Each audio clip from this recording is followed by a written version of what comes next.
My intentions is no intention. I'd rather not plan. I'd rather just let it happen spontaneously. And I feel like that's when I do my best surfing. When I don't have time to think about it, I just let it happen. All right. Welcome to the Basis Surf Podcast. So excited. We got Brenden Margieson. I'm sure you've seen him. He's a pro free surfer who rides for Album. And I know he's a huge inspiration for so many of us. Probably has one of the most buttery, beautiful roundhouses you've ever seen, and just kind of shows what kind of surfing is still possible, even into your 50s. I mean, just amazing. I want to be you when I grow up, basically. Thanks, man. I'm not that far away. I mean, I'm 40 now, so I'm not even that far away. But man, your surfing is amazing. So I'm super excited to just dig in, hear a little bit more about your story. Your tips on technique, style, all this stuff. But yeah, I'm super excited, and thanks for joining. So let's start off with the first question I had for you. Were you somebody that was always naturally talented at surfing growing up? Was it something that came really naturally to you, or is this something that you had to work on? Great question, Van. I was pretty fortunate. I was blessed to grow up in a country town. My dad was a very keen surfer, so I got introduced to surfing at a very early age. So I guess like 5, 6 years old, I had a surfboard thrown under my arms. But I didn't live to surf. I didn't have a soccer dad. I was just at the beach, and I was always in the ocean. Even jumping on a bodyboard at times, like surf. I wasn't born to be, trying to be a, world champion or anything, but always surfed at an early age. I was always around the ocean. So, I probably had a little bit maybe gifted with a nice style, original style. I think that's a thing that I never really had to work on. I just, that's who I am, and that's the way I show myself in the waves.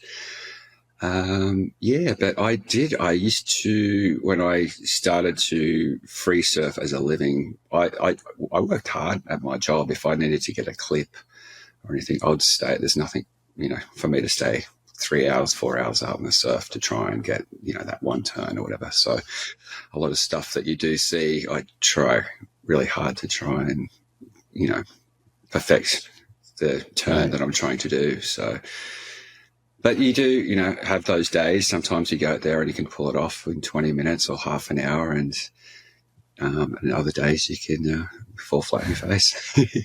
Yeah, that's so interesting. So, I mean, your style, I think you're well known for your style, but this is something that just came naturally. It just, you never had to consciously work on it. It was just, or were there heroes that you observed and you kind of emulated them, or was it just, just this magic thing that you're raised with, I guess? I guess.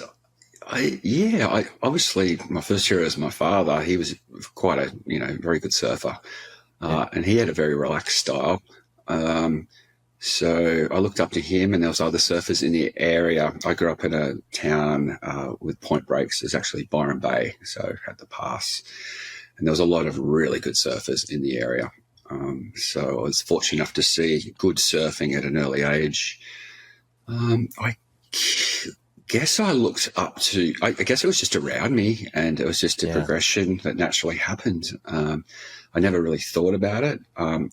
Not until I think I was in my early teens, and people mentioned, they go, "You got a unique style, Brenden. It's very, pleasing on the eye." So I was sort of like, "Oh, okay." Yeah, didn't really think much about it. And I think that's a good trait to have is, just let your surfing do the talking. And sometimes I feel I've seen people try to copy other people's style or try too hard to do certain stuffs like move an arm or use body movement in a different way.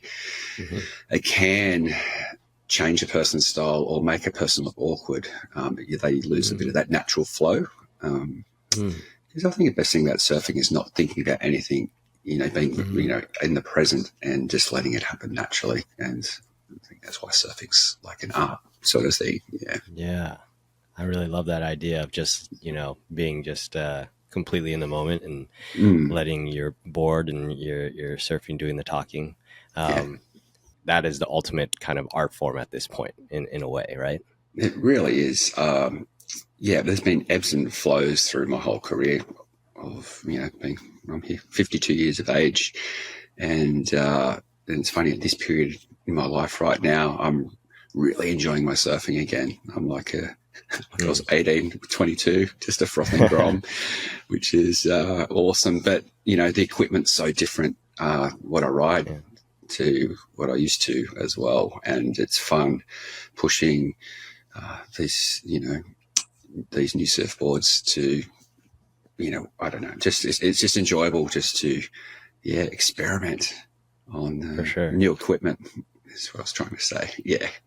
Yeah, I mean, back in the day, in the 90s, when you were, free surfing, like how did those craft compare to what you're riding now? I guess it was a little bit, you could still experiment back then, but it wasn't a big thing to do that. It was very, I don't know, I was narrow-minded as well, I guess. I was just on that standard, very narrow, thin, potato chip shaped surfboard. Always rode like a 6'3" by 18 by 2 inches thick, and that's what I rode for maybe 10, 12 years. So it was hard to, it was good to know nearly every surfboard you got on how it would go, but and you could do a certain style of surfing, but I just find surfing in today's modern era, it's a lot more, I don't know, to ride a twin fin, thruster, a quad, single fin, obviously. You're always mixing it up, and it feels like it's really good for your surfing. Yeah, for sure. Well, being from Byron Bay there's always been this thread of alternative boards in Byron Bay, or was it all just standard high performance shortboards you went back when you were growing up over there? The crew that I hung with, everyone was riding, high performance shortboards for that time. But then you just get outside of town to like Lennox Head, for example, or Broken Head, and you'd find that, the alternative crew out there experimenting, that's always been in the area. So I've always sort of seen different trippy boards around for a long time. And mind you, I was started surfing in the late 70s. So I missed out on that single fin era, but I was on a twin fin for quite a while before I went on a thruster. So I did see it, that when at an early age that transformation happened, which is pretty cool. And I was lucky my dad was one of the first guys to get a thruster in the area too. And it was just seeing that change when the thruster came out. It was just surfing definitely, became, jumped forward in huge steps. So I was right at the start of that era of when thrusters came out. So pretty cool. Got it. And going from, having experienced all these different decades of different craft, like did it affect your technique, or did it affect your approach at all? Like coming up on twins and then going to like high performance thrusters and then coming back more to alternative boards? I guess I'm sure it did at the time. It was just, it just naturally sort of happened. You just had no choice sort of thing. And especially in that early age too, whatever board I had, it's not as if I got given boards every 5 minutes. I had a twin, I grew up on a twin fin. And then when I got a thruster, I had that board for 3 years. And even though it might have been a dog, you made it work. But then what always jumps, the best thing about the group of people young surfers I was with, we never got new boards, but we'd always swap each other's surfboards out in the surf. And then my friend might have been, he only had a single fin, so I'd jump on his, so he'd have a go at a thruster. And, but we'd do that for hours. They'd keep us entertained when we were young. And we had quality waves to do that in the town that I grew up in. And I guess I reckon it helped, I think it was contributed to probably my surfing style and to easily blend into being able to ride different equipment.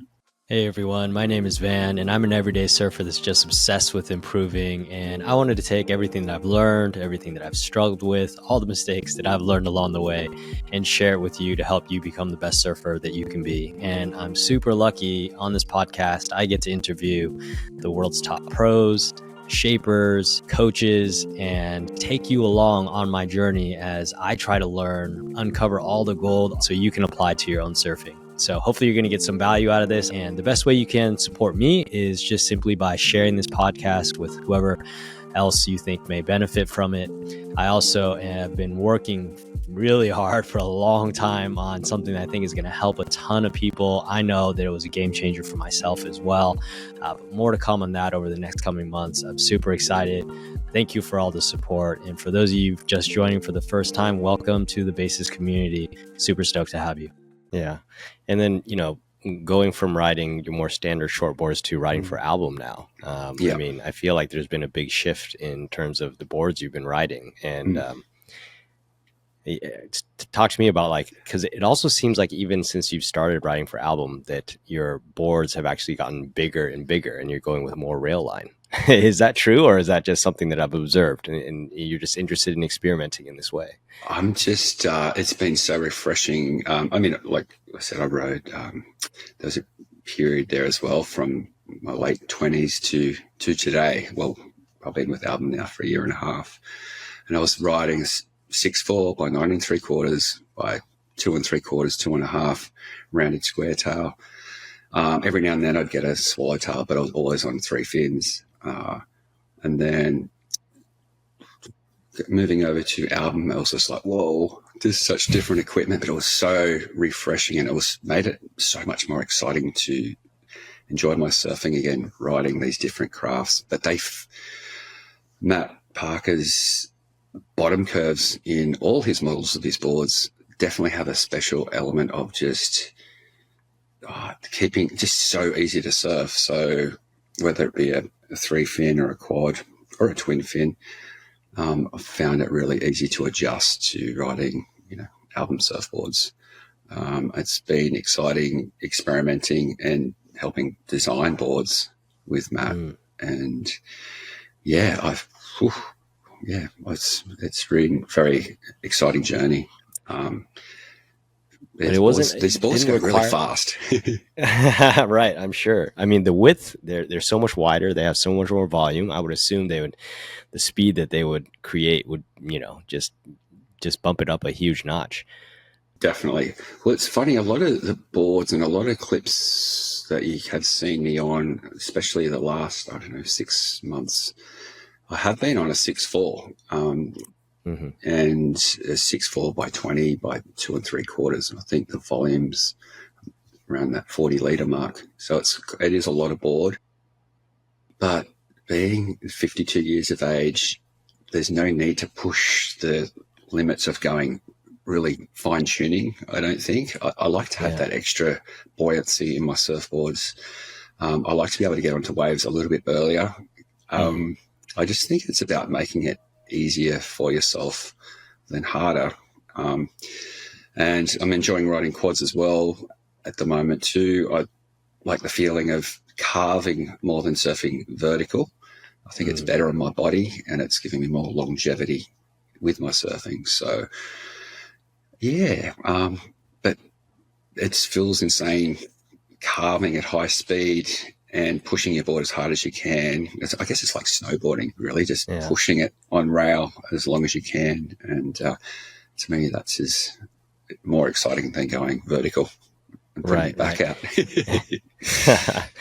I mean, you are kind of going vertical on, when you do the whitewater kind of rebound on those roundhouses, but true. I love watching you do those. But is it, you're bumping up the width a decent amount and the volume a decent amount. Is it at all harder to get the board on rail, even though there's just that much more volume? Like you're going up to 40 liters, compared to what you're currently riding? A little bit, but I find when you got the speed there, I feel you're getting the speed earlier. It does, not really. I don't know. I like the fact of I don't like boards that are too loose, but I like, if it is that tiny bit heavier, it's not a lot heavier, but a little bit more board under your feet, it feels naturally, once you get that flow thing happening, it naturally, the board tends to feel like that anyway, that natural flow. It gets in a rhythm. Yeah. And it's the tempo, I guess. And it feels like once you got the flow and the tempo of that board and lay it on rail, it's going to hold through those turns. When a board's too light and skittery, you're going to, you might be too, much pressure on your toe edge or heel edge, and then your board's going to react way too quickly. Where I feel like it's a bit more forgiving having that thicker, wider board. But there is a fine line too of being too buoyant. I like to push my boards before it's as thick as possible before it becomes a boat, if that makes sense. Yeah. Yeah, for sure. Yeah. There's a happy balance, right? True. Yeah. And do you have to adjust your technique at all? Because you'll be riding a 6.8 in one clip, and then you'll be riding like a 6.4 or 6.3 in another clip, you got to step back further on the board to do your turn, or what? Is there anything else that you have to think about? Yeah, that's I actually don't change my feet position at all. I don't step back. Not really, no.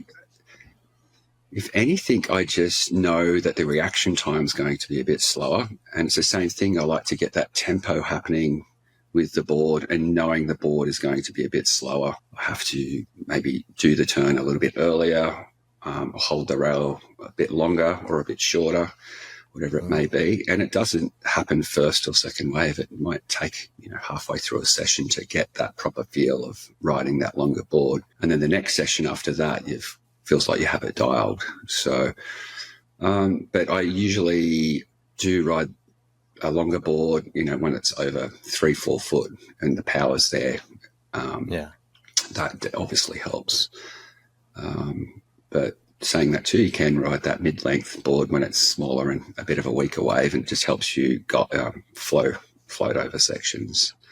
But I just let the board do what it wants to do and use its advantages of being the size and thickness, more so than trying to force it. I think as soon as you're forcing a surfboard, that's when your style can look a bit dicky, or you're going to fall off. Right. So then when you were developing the Vesper, like what went into that process when you're working with Matt, because if so much of it is, letting the board do the talking, obviously you surf incredibly well on the Vesper. Like, tell us a little bit about developing the Vesper, what it's about, and, Matt, well, firstly, there's that big single concave through the tail, in the middle of the board.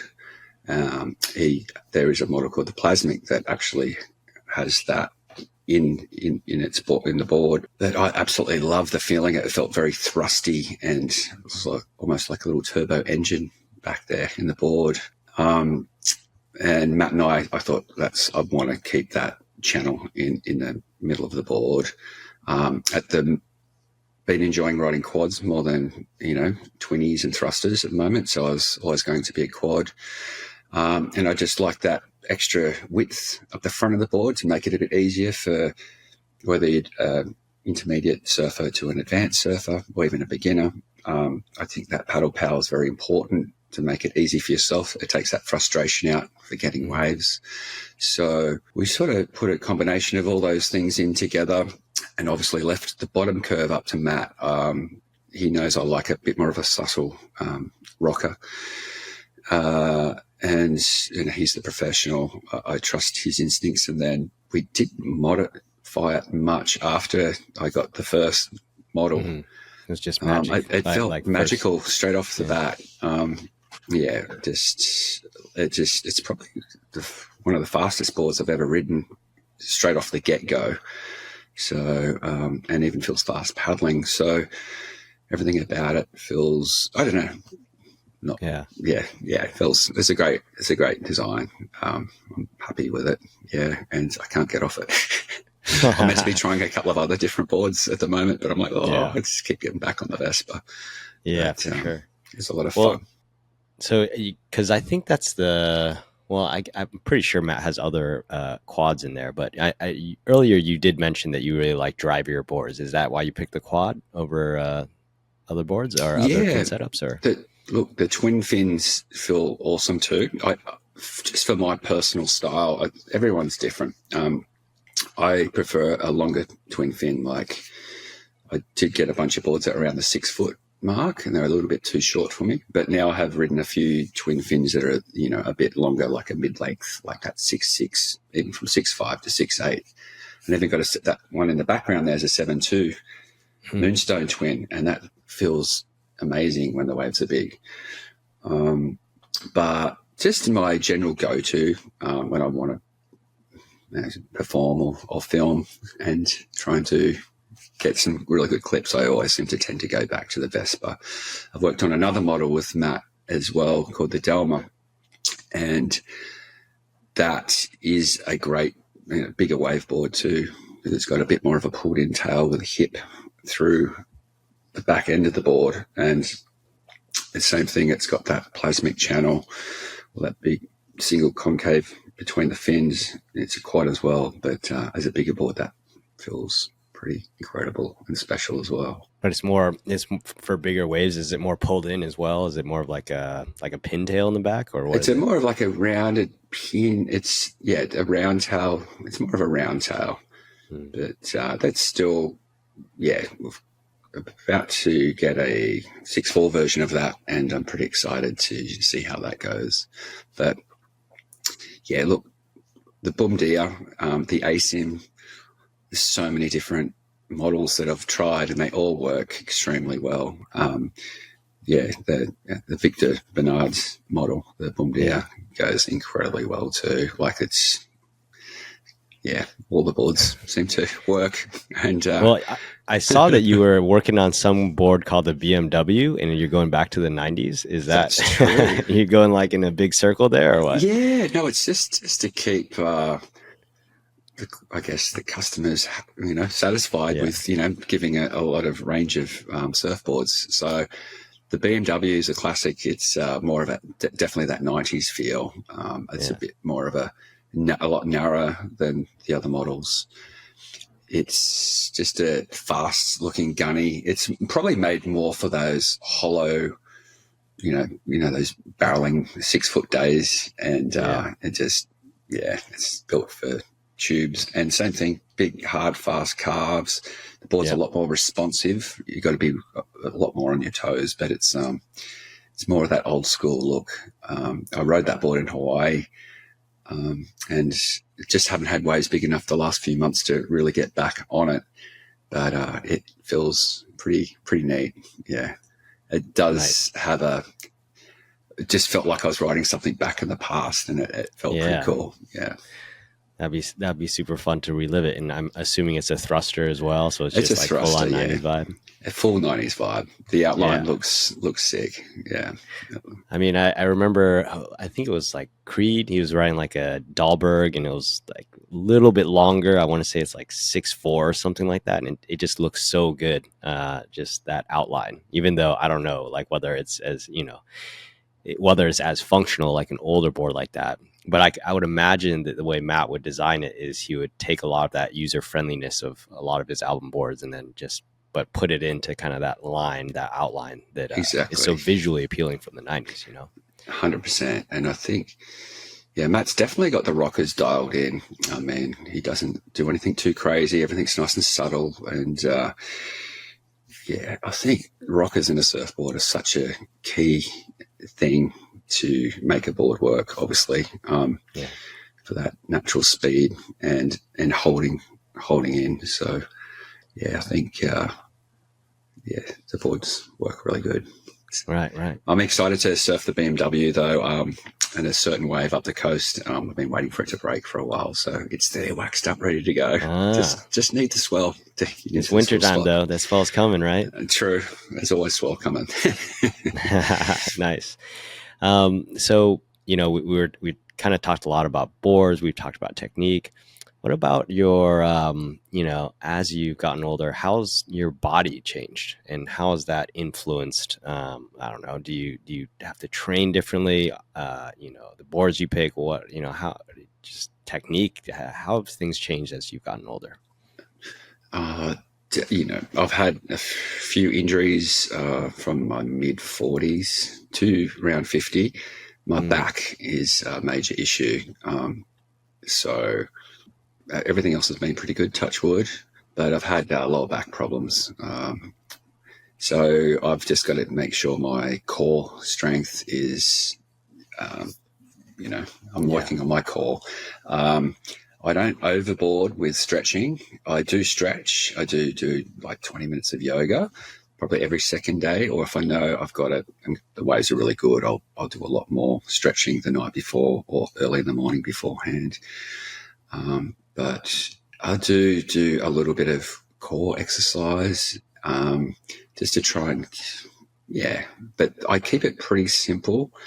I do a lot of walking if I'm not surfing. I'm not a jogger or anything, but I just think it's important at this age to keep moving. But I don't do anything too outrageous. I keep it pretty simple.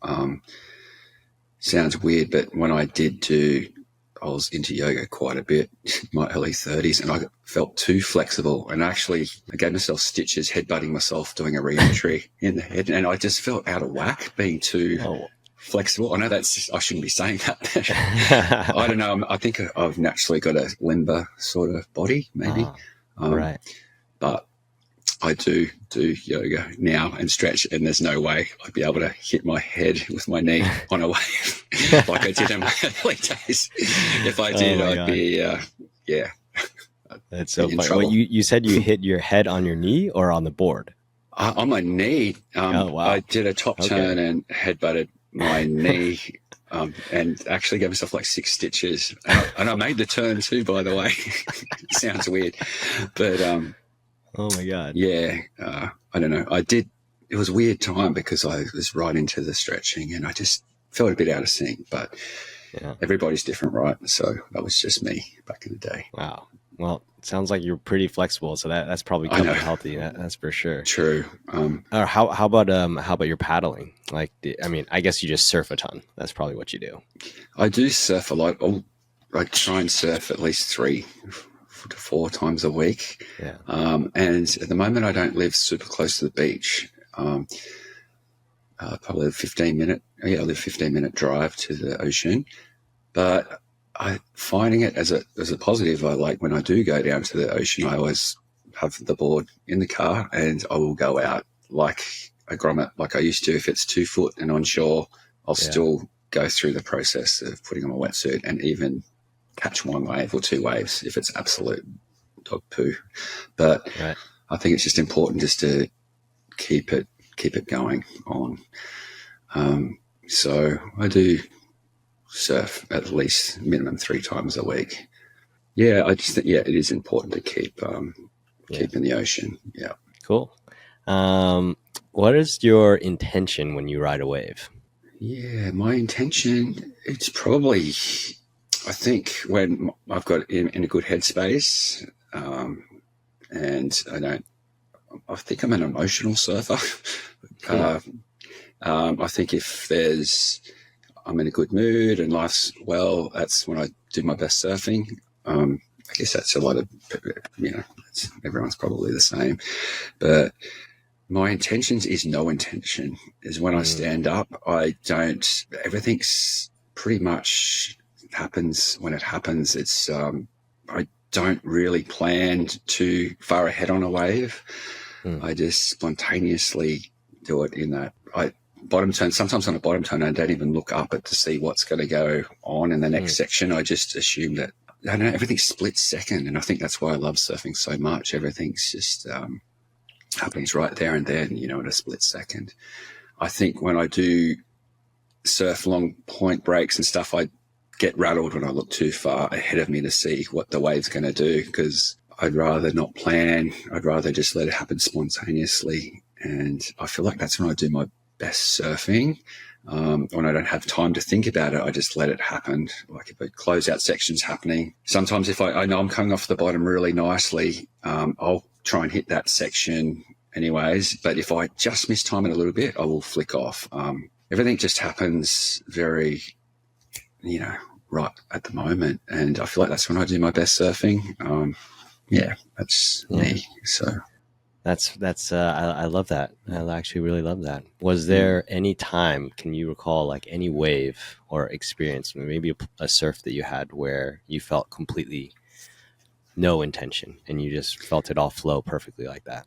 Yeah, that's a good question, because I have had surfs in the past where I flick off a wave and I go, I don't know what I did. And I just paddle back out and I just know I felt good. You're just letting it happen naturally and you're not thinking at all. I think to not think is when you do your best surfing. It's like, I guess I've had a lot of surfs where I've gone, what did I actually do? But I know I ripped the bag out of it, sort of feeling. I felt like every bit of, I don't know, when you surf a wave, I don't know, I'm getting excited now. When I am on a wave, I do feel like I give 100%, 110%.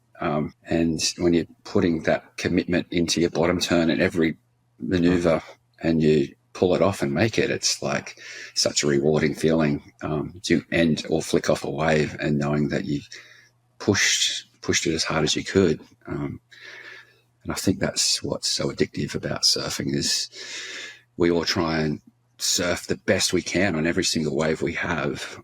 And if you can flick off that wave and go, oh my God, I did it. I felt a sweet spot through every single turn, through the bottom turn, through the top turn. And you're like, all right, that's what I'm addicted to. That's what I love about surfing. Yeah. For sure.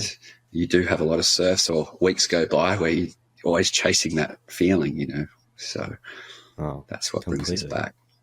Totally. And it seems like it, but do you still feel like you're learning a ton and progressing a ton as a surfer? Yeah. Yes. I think that's why I'm still so keen.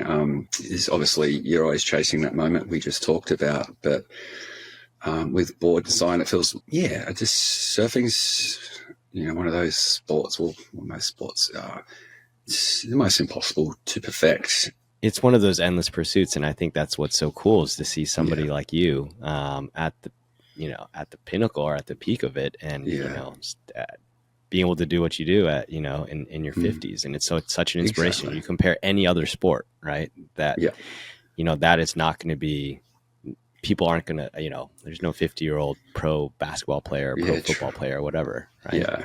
No, it's pretty cool about surfing.